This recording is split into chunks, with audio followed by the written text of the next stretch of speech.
안녕하세요, 담임쌤입니다. 제가 오늘 소개시켜 드릴 강의는요, 최효원 강사님의 오늘부터 시작하는 퇴직연금 2배 만들기인데요. 이 강의 중에서 오늘은 퇴직연금 더 받는 방법에 대해서 소개시켜 드리겠습니다. 우리 이제 국민연금이나 개인연금 같은 경우는 그냥 기간이 되면 알아서 돈을 주죠. 근데 퇴직연금은 좀 다르다는 거 알고 계신가요? 어떤 것을 선택하고 또 어떻게 운용하느냐에 따라서 내가 받을 수 있는 금액들이 많이 달라진다고 합니다. 그래서 제목이 퇴직연금 더 받는 방법이잖아요. 자, 퇴직연금 더 받고 싶으신 분들은 우리 최효연 강사님의 강의를 한번 꼭 보시기 바랍니다. 그리고 이번에 전체 강의는 아래 링크로 달아 놓으시니까 꼭 보시기 바랍니다. 자, 앞서서 우리가 퇴직연금 제도랑 퇴직금 제도의 차이도 좀 이야기 나눠봤고, 퇴직연금 제도 몇 가지를 좀 짚어봤습니다. 자, 그럼 나한테 유리한 퇴직연금 제도는 도대체 뭘까? 그 얘기를 좀 나눠볼 텐데요. 앞서 살펴봤던 확정급여형 DB와 확정기여형 DC에 대한 특징을 좀 다시 한번 정리를 해보죠.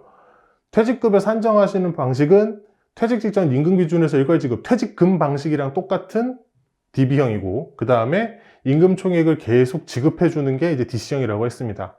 관리하는 건 회사가 관리하기 때문에 DB는 회사명의 계좌고, DC는 본인이 관리하는 근로자가 하기 때문에 가입자명의 계좌로 되어 있고요. 운영 책임은 당연히 회사와 가입자겠죠.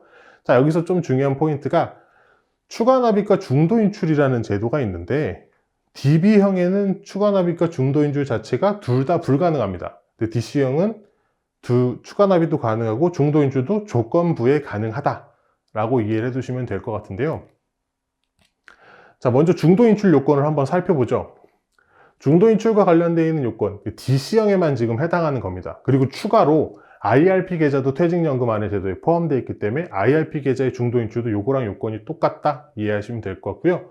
첫 번째, 본인 명의로 주택을 구입할 때는 중도인출 하실 수가 있습니다. 당연히 무주택자이셔야겠죠. 그리고 두 번째는 무주택 가입자가 주거 목적의 임차보증금을 상환할 때, 그러니까 전세보증금 같은 경우로 내가 돌려줘야 되는 상황들이 발생하면 그것도 가능합니다. 자, 근데 이 두 가지를 보실 때 무주택 가입자니까 집이 없는 사람이 집을 사는 거라고 생각하실 수 있는데, 예를 들어 이런 케이스가 있을 수 있습니다. 내가 집을 가지고 있다가 1주택자였는데 이걸 팔고 새 집을 가려고 한다. 실질적으로는 1주택자에서 1주택자로 집을 그냥 옮기시는 거지만, 만약에 하루라도 중간에 무주택자로 공백이 발생을 할 수 있으면 그 기간에 신청하시면 중도인출을 받으실 수 있는 경우도 있습니다. 자, 그리고 이런 경우 있어요. 요새는 집이 본인 명의만 하는 게 아니라 공동 명의 하시는 경우도 있잖아요. 혹은 배우자 명의를 해주시는 경우 있는데, 배우자 명의로 되어 있는 집을 사실 때에는 안 됩니다. 하지만 공동 명의는 본인 명의가 일부 들어가 있기 때문에 요거에도 중도인출이 된다라는 거 참고하시면 좋을 것 같고요. 자, 세 번째는 본인 가입자 그리고 배우자 혹은 부양가족 6개월 이상 요양이 필요해서 비용이 지불되면 중도인출 가능하고, 그리고 과거 5년 이내에 본인이 파산이나 회생에 대한 부분들이 선고가 나려져서 진행을 해야 된다라고 하면 중도인출 하실 수 있습니다. 그리고 다섯 번째도 천재지변 등의 사유나 재산상 피해 있거나 고용노부 장관이 정한 사유에 해당했을 시, 코로나 같은 상황에서도 퇴직연금 일부 중도인출에 대한 거 오케이 주는 사항들이 있었죠. 실제로 검토도 했었고요. 자, 이걸 참고해 주시면 좋을 것 같고요.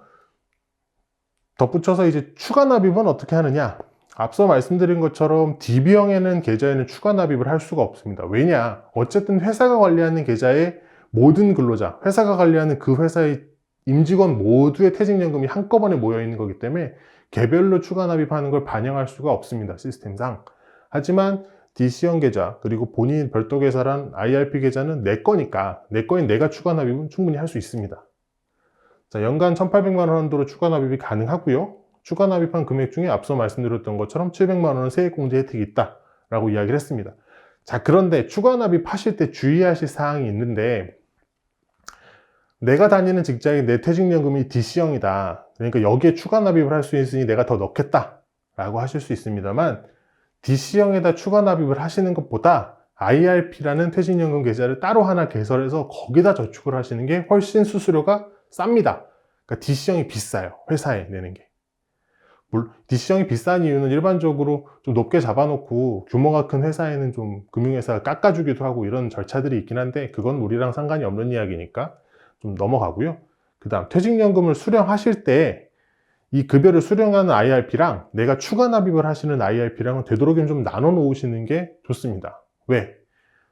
사람 이름 모르는 거죠. 모두 다 목돈을 가지고서 운영을 해서 연금으로 받으면 좋은데 중간에 내가 갑자기 큰 덩어리의 돈이 필요한 상황이 생길 수도 있겠죠. 뭐 자녀가 결혼을 한다거나 혹은 내가 병원비가 필요하다 등등 혹은 집을 사야 된다든 그런 경우에 IRP 계좌 하나에 퇴직급여랑 추가납입 금액을 다 모아놓으면 뭐 예를 들어 이 안에 3억이 들어있다고 칩시다. 우리가 1억이 필요하다고 1억만 깨서 꺼낼 수 있냐? 못합니다. 통째로 3억짜리 저금통을 깨서 3억을 다 꺼내야 되기 때문에 실제적으로 세금 혜택은 다 손실을 볼 수가 있겠죠. 그러니 차라리 계좌를 좀 나눠놓고 조금 필요한 양만큼의 계좌, 추가 납입하는 계좌는 별도에 둬서 이걸 깨서 활용하실 수 있게끔 계좌는 나눠 놓으시는 게 좋다. 자, 요 퇴직급여 관련된 부분에서 포인트는 DB형 퇴직급여는 계산하는 방식 자체가 근무기간이랑 평균임금이라고 했습니다. 이건 퇴직금 제도 계산하는 거랑 똑같은데 평균임금은 앞서 말씀드린 것처럼 직전 3개월에 대한 임금 총액 계산하는 거였고요. DC형 퇴직금액은 회사가 부담금, 연봉의 12분의 1씩 매년 주는 그 금액, 그거의 운영 수익률이 어떻게 됐느냐에 따라서 내 퇴직급여가 결정이 된다 라고 보시면 되는데 근무기간이랑 회사 부담금은 이미 정해진 거니까 우리한테 달라질 수 있는 건 평균임금이랑 운영 수익률이겠죠. 평균임금은 계속 조금씩 올라가야 되니까 그 임금 상승률이라고 생각해 보면 될 텐데 국내 2007년부터 2019년까지 평균적으로 임금 총액 상승률을 보면 한 4%에서 3% 사이로 왔다 갔다 합니다. 그리고 은행 예금 평균 금리를 보면 그거보단 조금 못한 모습들을 좀 보여주고 있죠. 그러니까 실제적으로 내가 그냥 예금으로만 보유를 한다라 그러면 임금 올라가는 DB형의 속도를 DC형에서 예금으로 두면 절대 쫓아갈 수가 없다라고 이해를 하시면 됩니다. 한번 비교를 해보겠습니다. 매년 임금 상승률이 4%인 회사에서 20년을 근무하고 퇴직했다고 보겠습니다. 쭉 해서 DB형 퇴직급여를 받는다라고 하면 퇴직을 하실 때 퇴직급여를 받게 되는 건 한 1억 4천 정도 받으실 거고요. DC형에 그냥 받게 되는 그동안에 받아낸 퇴직급여의 총액은 9,900만 원 정도 될 겁니다. 자, 그런데 운영 수익률에 대한 부분들을 계산을 해야겠죠. DC형은 매년 운영을 우리가 하고 있었던 거니까. 자, 운영 수익률이 0%라고 하면 아까 앞서 말씀드린 것처럼 9,900만 원이니까 실제로 한 4천만 원 넘게 금액이 차이가 날 텐데 4% 정도 가량이 되면 DB형에서 받는 금액과 DC형에서 받는 금액이 똑같아집니다. 그 4% 구간을 넘어가야 되는 거죠. 임금 상승률이랑 운영 수익률이 똑같다고 하면 당연히 이 둘의 퇴직금은 똑같다. 그러니까 그 운영 수익률이 4% 이상, 6% 달성하면 의미 있는 차이가 날 수 있습니다. 자, 두 번째. 매년 임금 상승률이 똑같이 4%입니다. 자, 그런데 15년 차부터는 임금 피크제를 도입을 했어요. 거기에서 20년 근무하고 퇴직했다고 보면 DB형 퇴직급여 총액은 아까보다는 좀 줄어드는 느낌이죠. 1억 1,500만 원 정도가 될 테고 DC형 급여 총액은 9,500만 원 정도가 될 겁니다. 자, 15년 차 이후 도입된 임금 피크제가 있으니까 운영 수익률 4%를 그냥 냈다. 임금 상승률과 똑같은 운영 수익률을 냈는데 임금 피크제가 도입된 15년 차 이후 16년 차부터는 DC형이 조금씩 앞서가는 모습을 보입니다. 그러니까 임금 피크제가 도입되는 시점부터는 그래도 은행 예금에 맡기면 빵프로보단 높을 테니까 그때는 DC형으로 옮기시는 게 100% 유리하다. 그러니까 다시 한번 말씀드리면 결국 이 게임은 임금 상승률과 내 운영 수익률에 대한 개념으로 놓고 볼 텐데 우리 회사의 평균적인 임금 상승률보다 내가 운영 수익을 높게 낼 수 있다라고 하면 DC형을 가져가시는 게 유리하고 그게 좀 아니고 우리 회사는 굉장히 임금을 잘 올려주는 5% 6%씩 올려준다 라고 하면 DB형을 가져가시는 게 유리할 수도 있습니다. 자, 근데 이렇게 단순 계산만 하면 안 되는 게 매년 임금 상승률이 3%인 케이스이고 그리고 6년마다 진급으로 임금이 10%씩 인상되는 회사에서 20년 근무했다고 세 번째 사례를 한번 살펴보죠. 이 경우에는 DB형 퇴직급여 총액은 1억 1,900만 원 정도가 될 테고 DC형 퇴직급여 총액은 9,900만 원 정도가 될 겁니다. 자, 그런데 여기에서 우리가 매년 운영 수익률을 4%씩 쭉 한다고 보겠습니다. 운영 수익률 4%를 기록을 하면 앞서 봤던 임금 상승률이 3%니까 그거보다는 1% 높죠.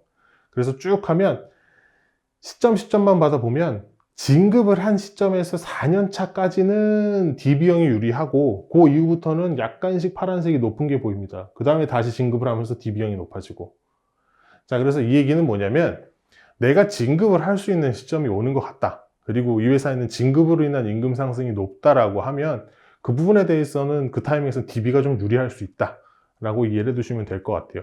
그래서 마지막으로 좀 정리를 좀 해보면 우리 회사의 임금 상승률이랑 중요한 건 운영 수익률, 내가 기대하는 운영 수익률의 차이가 어느 정도 될 수 있는지를 확인해 보시는 게 좋습니다. 우리 회사가 5%, 6%씩 매년 임금을 올려준다라고 하면 운영 수익률 5%, 6% 내는 게 부담스러우니까 DB형으로 가시는 게 훨씬 유리하겠죠. 그런데 생각보다 임금 상승이 좀 낮다라고 하면 운영하시는 게 훨씬 유리하니까 DC형을 하시는 게 좋을 것 같고, 그리고 지금 이걸 보고 계시는 4050 여러분들 같은 경우는 내가 근무하시는 곳이 임금 피크제에 있거나 혹은 내가 진급을 더 이상 하기 힘든 직군까지 올라와 있다라고 하면 추가적으로 임금 상승률이 좀 높지 않을 거라고 예상되니까 DC형으로 전환하시는 게 훨씬 유리할 수 있다라고 생각해 보시고 판단하시면 좋을 것 같습니다.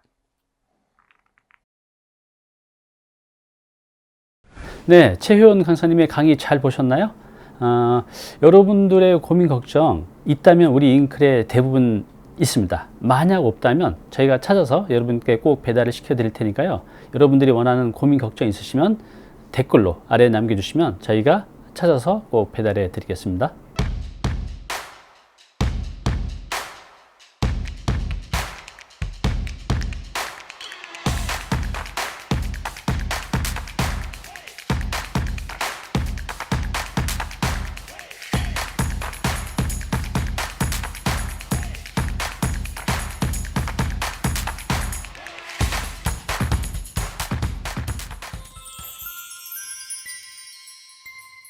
네, 오늘 정보 도움이 좀 되셨나요? 앞으로 이런 정보 계속 받아보실 분은요, 여기 구독 부탁드리고요. 그 다음에 오른쪽은 제가 추천하는 영상입니다. 꼭 한번 보시기 바랍니다.